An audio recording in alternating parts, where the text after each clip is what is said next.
Oh, Lord. Good morning, listeners. Before we get started, you know we have to do the YouTubey things. Be sure to hit the like button on this video, the notification bell so that you know when I upload new videos. And if you haven't already, please subscribe to the channel. It does let YouTube know that I'm here. And so many of my listeners are not subscribed. What are you waiting on? It's a free way to support the channel. But anyway, I know y'all didn't come here for that, so let's continue on. In the Vixen Diaries, we're going to continue with chapter 24, Death of a Vixen. Lord, please let me get through this chapter. This is take number 82, I promise it is. It feels like it anyway. Visiting Tampa for the new year held a lot of significance for me, as my past and my present collided. I was forced to make important decisions about my future. There was a new man in my life, and neither of us knew how far this relationship might go. What was clear to me is that if I ever wanted a relationship with a man to work on any level, there were habits I must leave behind. Not every disagreement merits a fight. Some things in life are actually easy if you let them be. For the first time since Bill, I was going to allow a man to love me, to care how my day had gone, to administer medicine when I am ill, and to feed me from his plate when I am hungry. These are gestures that may seem small to people who have always had them, but there have been only one man in my life who cared for me so completely. Now, for the first time since the day Bill and I met, someone else has shown me thoughtfulness, kindness, and love. And I must allow him to love me. Antonio managed to become the yin to my yang. When I would fight with him, he would fight me back, but not with force. He would fight with such compassion and understanding that I would have no choice but to stop the fight.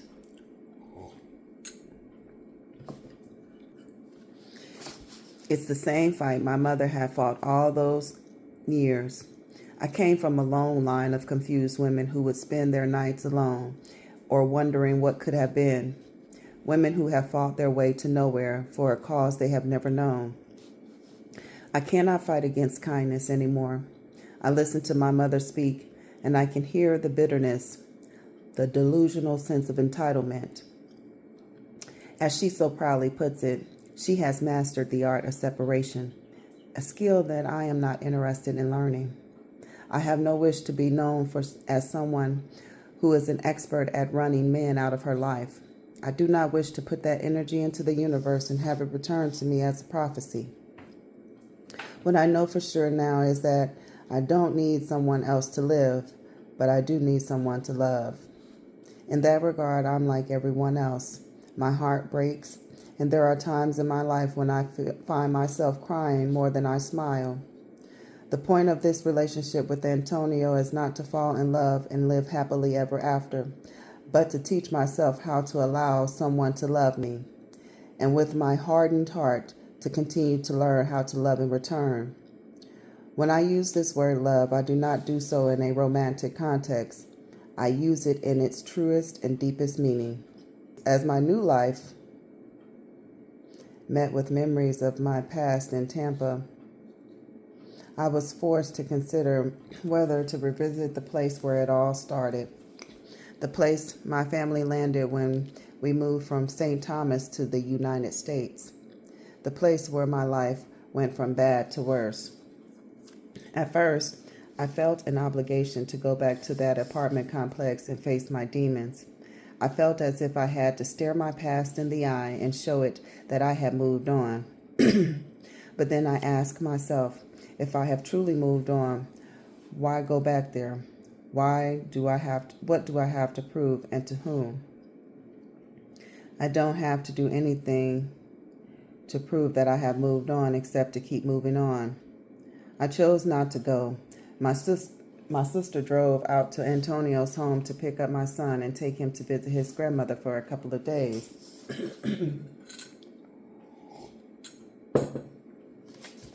While writing this book, I have been very mindful of all the women I have met who praise me for penning Confessions of a Video Vixen. From celebrities like Jane Fonda to the everyday woman, I have received love and admiration for my ability to be honest in the face of judgment. At first, I didn't know what to do with this responsibility or even if I should have it at all. As I sat down to complete the Vixen Diaries, I wanted to do each of these women justice. My life has come full circle, and I will no longer be defined by who I was in the past. I will not hide from pain or happiness, and I will never be what others may think of me or want me to be. Most recently, I have managed to make small yet significant changes that have only improved my quality of life. I will no longer beat myself up about mistakes. I will always make them. But the key is to make different, better mistakes and follow them up with smarter resolutions. The days of confessions are far behind me, and I will never again allow them to be the biggest part of my life. Those days were only the beginning of my life, and no matter how hard some may try, that book and those days will never fully define me. I am so much more than I have given myself credit for in the past. And I deserve the very best of everything, as does everyone. Now I am determined to have it.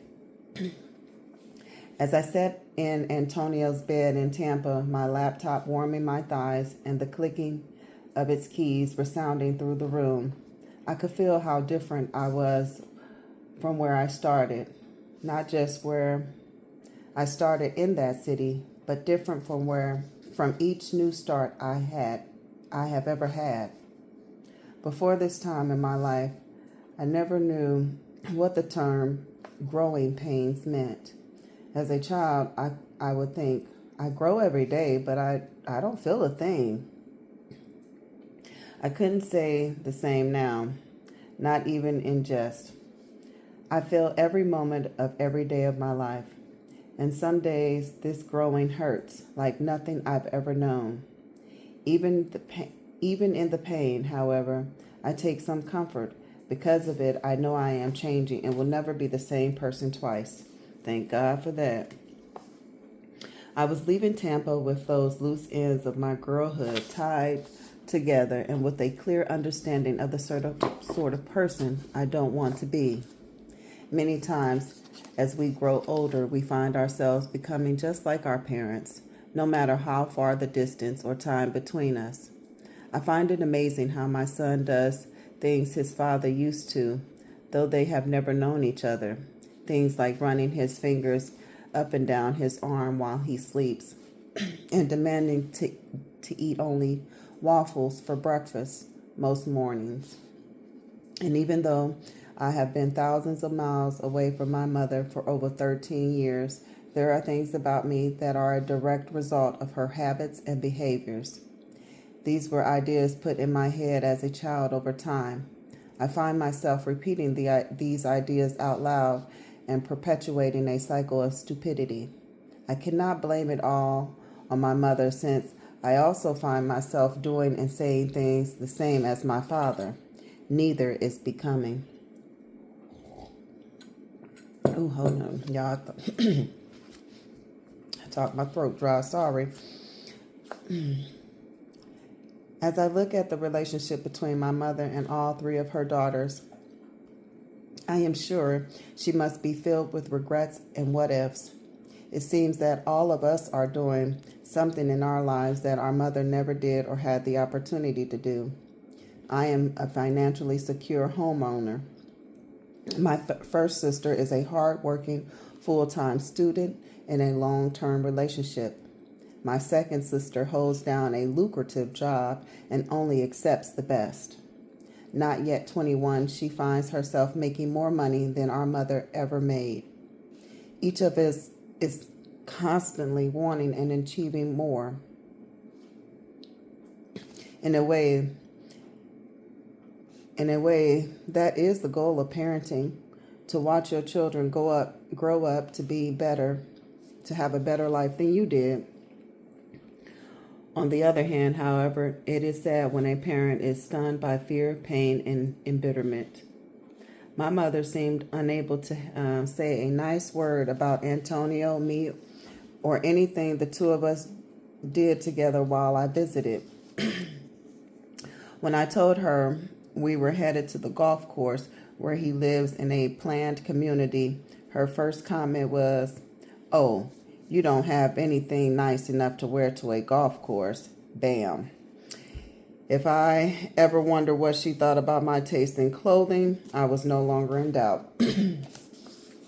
She then went on to tell me that because golf was invented in Scotland, I should tell Antonio that he has never golfed there. He's not doing anything. Bam. Again.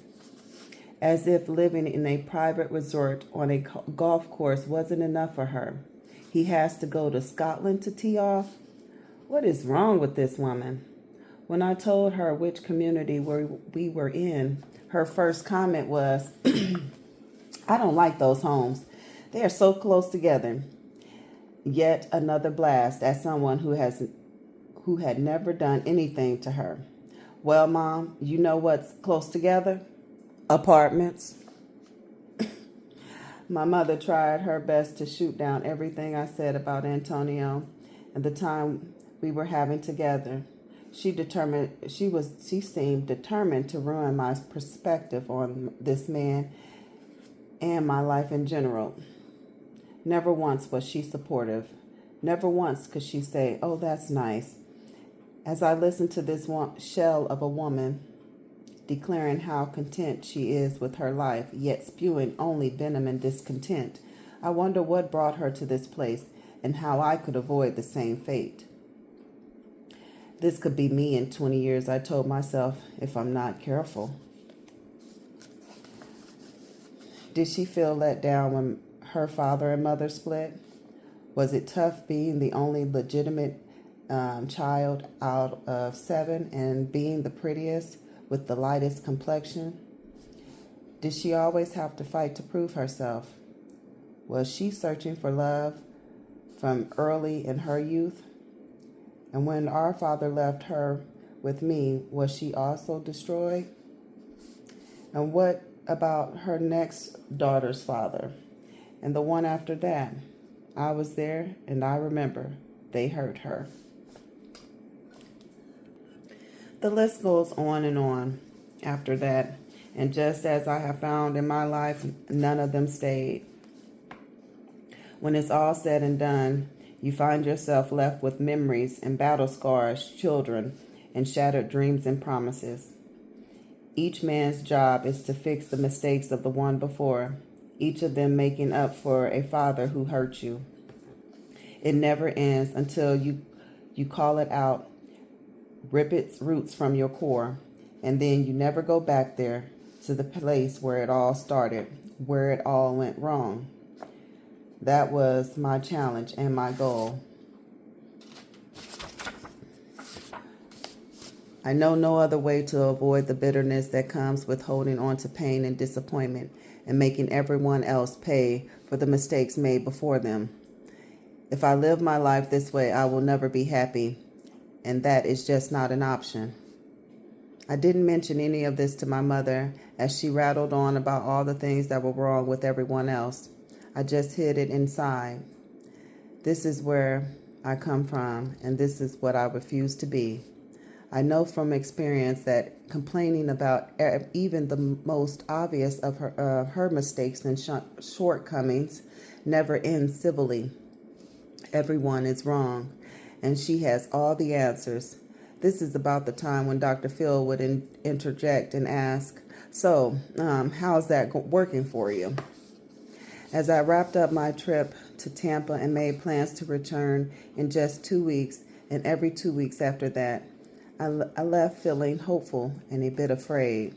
Naturally, I look forward to the year ahead, to going home to the life I have built over the past several years, but I wondered about my heart and its newfound vulnerability. A part of me was just waiting for Antonio to let me down, because the biggest part of me was willing to take a chance, to be brave, know and follow my heart, and to take a chance on life and love again. Most important, I look forward to allowing someone else to care for me, knowing that Bill doesn't have to be the only one. It should be only okay to let someone else in. Gone were the days of going backwards because it felt safe. However, for all my enthusiasm and wishful thinking, there is nothing I can do if a man I have trusted has lied to me. Almost 2 months into my relationship with Antonio, everything I thought we were building crumbled around me, and the person I thought he was went missing as the true nature of our relationship became evident. He and I had made it a habit to speak to each other every day and never go longer than 2 weeks without seeing each other. I was comfortable at his home and among his friends, and in that short time, I thought I had become a part of his life. We had an incredible sex life. I found myself in positions that I could never have imagined. We had marathon sessions of passionate skin-to-skin, mouth-to-mouth, sweat-soaked coitus. There was nothing between us we didn't share, except that the fact that 3 weeks before he met me, he'd proposed to a woman he'd been seeing. When I first asked him if he was dating anyone, Antonio said there was a girl in Las Vegas he saw once in a while. On my first trip to Tampa, just 2 weeks after we met, I took it upon myself to call this girl, wanting her to know I was with him. Antonio insisted on keeping me a secret from her, and since he wouldn't prove that their relationship was insignificant as he claimed, I took matters into my own hands and dialed her number.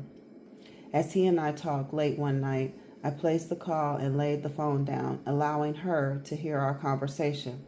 That night, his relationship with her ended, or so I was told. Hold on. For the next 2 months, he paraded me around Tampa arm in arm and let the city know we were together. We behaved in every way like a couple. We took pictures with fans. We went out together almost every night. I watched him train during the day and enjoyed extended talks with his trainer over dinner. I had the full run of his home and free use of his 2 cars, 2 Bentleys and a Range Rover. I could come and go as I pleased, but I was always sure to be home when he got there. On some nights, we stayed in and I cooked dinner for him. We would watch boxing matches on television and take long showers together. With his rigorous training schedule, his muscles were tight and achy, and as any caring woman would, I massaged his naked body for hours at a time, bringing him comfort. And that's all I ever did for Antonio, bring him comfort, except for the 2 occasions I punched him in his mouth. In 2006, I learned how to be alone and love it. I learned how to heal from heartache, how to pick up the pieces and move onward. I learned how much I love my son and what a pillar he is in my life. Without him, I could not stand. I learned what real love means, loving someone not despite their flaws, but because of them. Being a friend in fair and tumultuous weather, and allowing that friend to love you back. I've learned to be kinder to those who are kind to me, and most important, to be kinder to myself. And to top it all off, as I entered 2007, I learned to let go and accept the death of a vixen. What stands in the place of a vixen is a woman, confident and thick-skinned, a woman who cannot be broken by heartache, but instead strengthened by conflict. Or at least that's what I thought. This theory was new to me as the new year began. With my relationship with Antonio blossoming, it was the perfect time to test it. That day came just days before Valentine's Day when I received a phone call from the game-playing boxer. Antonio, what's up? What are you doing? I'm about to get married, Corinne. Shut up, stupid. What the fuck are you talking about? I'm serious. I'm about to get married. I waited a few seconds, absorbing what he had said. What was I to reply to that? This was the man I spent the past couple of months with, cooking and cleaning, introducing him to my family and bragging about him to my friends. He had become acquainted with my son and worked his way into my life. Now, suddenly, he would be gone forever. There was only one thing I could say. Okay, babe, just call me when you're finished getting married. With that, I hung up the phone and waited for my breakdown to begin. I waited and waited, but to my surprise, the breakdown never came. Not even after he sent me a text message saying, "I'm sorry, I have to do this. I love her." My response, absolutely, she deserves it. I sat around my home for the next 2 days thinking and waiting for what used to be the inevitable emotional crash and burn. Nothing. No moping, no depression, nothing. I sat in awe of myself, in shock at my composure. It seems as if everything I thought of myself was true. I would never again be destroyed by a man. 2 days later, I decided to join the rest of the world and the city of Los Angeles in a celebration of the Oscars. My first stop would be the Black Enterprise magazine at the elegant Beverly Wilshire Hotel, the Pretty Woman Hotel. Emerging from my car, my eyes were locked on the red carpet as I walked toward it and the paparazzi that lined it. In the center of it all was a tall, dark, and handsome man with his arms around a woman. Y'all, it was Antonio and his new bride.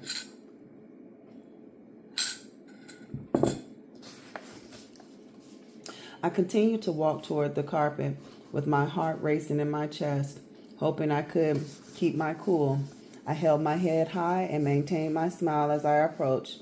Cameras flashed as the awaiting photographers called my name. There we were, my lover, his wife, and me. The only person between us was none other than, you guessed it, Ray J. Perfect. Even a Hollywood script couldn't have conjured this up, and I couldn't have imagined a more uncomfortable scenario. Lucky for me, I worked best under pressure, and none of the onlookers could read the tension in the air. Antonio's wife tapped her new husband's arm and pointed in my direction. As he turned and looked at me, his eyes opened wide. I could almost see his heart pounding in his chest as he quickly turned back around, trying to focus his attention on the flashbulbs ahead while consoling his wife by stroking the back of her head. I continued to smile as I stood shoulder to shoulder with my longtime lover, Ray J. One of the photographers asked Ray and me, "Are you two together?" We looked at each other and laughed. "Nah, not at all." "Well, you never know with you two.